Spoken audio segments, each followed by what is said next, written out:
Oui, on va parler du film, mais avant ça, les potos, j'ai une question. Est-ce que là, maintenant, on peut se mettre d'accord pour dire que l'opening de la saison 2 de Vinland Saga est juste incroyable et fait partie des meilleurs de ces dernières années? Non, parce que ce soit pour les yeux ou pour les oreilles, c'est un banger. Ah oui, je pose ça là, donne-moi ton avis. Les potos, comment ça va? Bon, vu que je suis un fan et un pigeon, j'ai été voir le film. Ah oui, la seule excuse pour mettre 30-40 balles dans un film. Oui, tu m'as pas vu, mais j'ai fait les guillemets parce que je commence à être un petit peu un boomer. Je disais donc, mettre 15-20 balles par tête pour aller voir 2 épisodes qu'on a tous déjà vus et un épisode qu'on verra ou reverra tous dans quelques semaines, faut être un fan et un petit peu un pigeon. Poto, moi tu sais, j'étais dans une petite ville. Et la salle, elle était blindée, frère. Bref, tu connais, moi j'étais tranquillement posé avec mes chips go oignons. Et les gens, ils se baladaient, frère. Ah ouais, mais des pauses aussi, t'as jamais vu ça. Mais c'est pas une raison. Poto, y a des petits qui couraient comme Naruto pour aller chercher une bouteille. Est-ce que c'est normal au milieu d'un film? Est-ce que quand tu vas voir Avatar ou Pompon Ours, tu vois des gens courir dans tous les sens? Non, bien sûr que non. C'est ça notre problème. Et au passage, désolé à la fille qui était à côté de moi qui devait supporter l'odeur de l'oignon. Ça va que c'était ma meuf. Bref, cette intro, elle est déjà trop longue. Zébardi.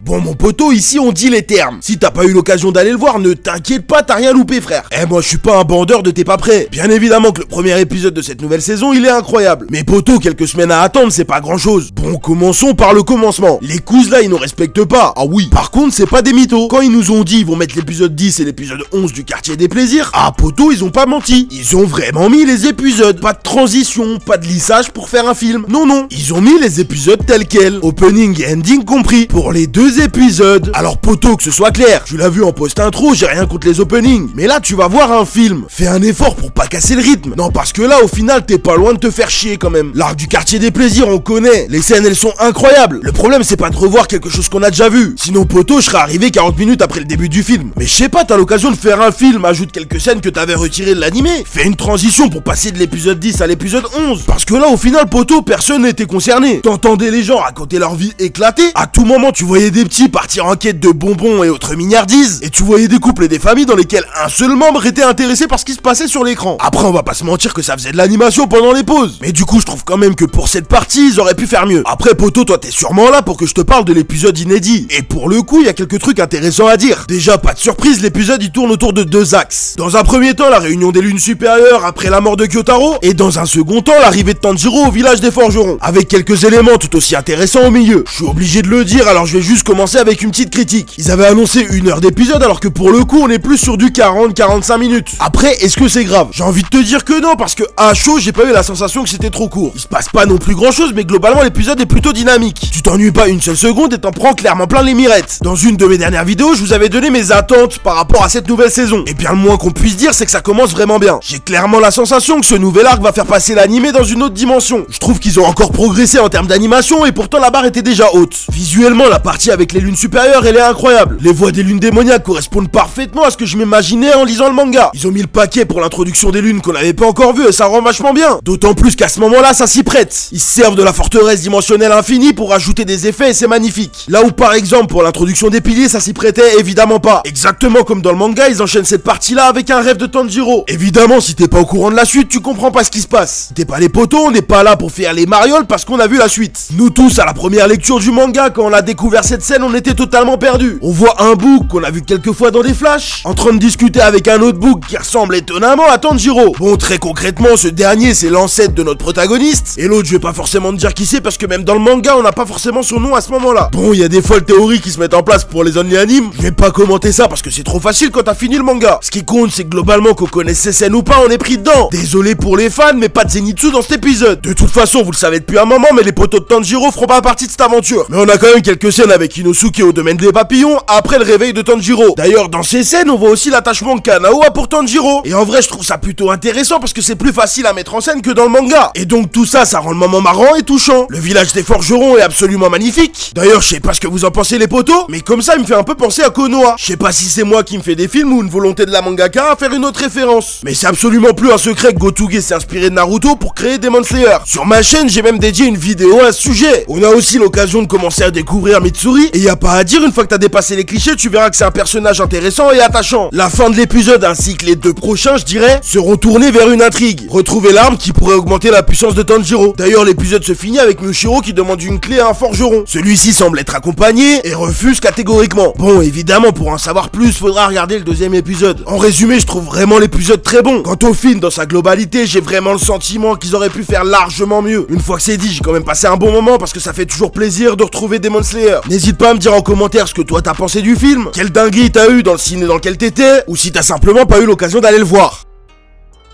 Abonne-toi mon poteau. Si tu découvres la chaîne parce qu'il y a un retour de hype sur Demon Slayer, t'as à peu de choses près 2 ans de vidéos déjà disponibles. Évidemment, je ferai des reviews sur la nouvelle saison. Je suis fin chaud parce que comme je l'ai dit plusieurs fois, cet arc est incroyable. En attendant, cette vidéo arrive à son terme, j'espère qu'elle t'a plu, je te remercie de l'avoir regardé. C'était le pilier du renard, à la prochaine. ここで大正こそこそ噂話。宇髄さんの家は一夫多妻制で、15になったら3人の妻を。俺も忍びになろうかな。なら今日から忍びの修行だな。いやー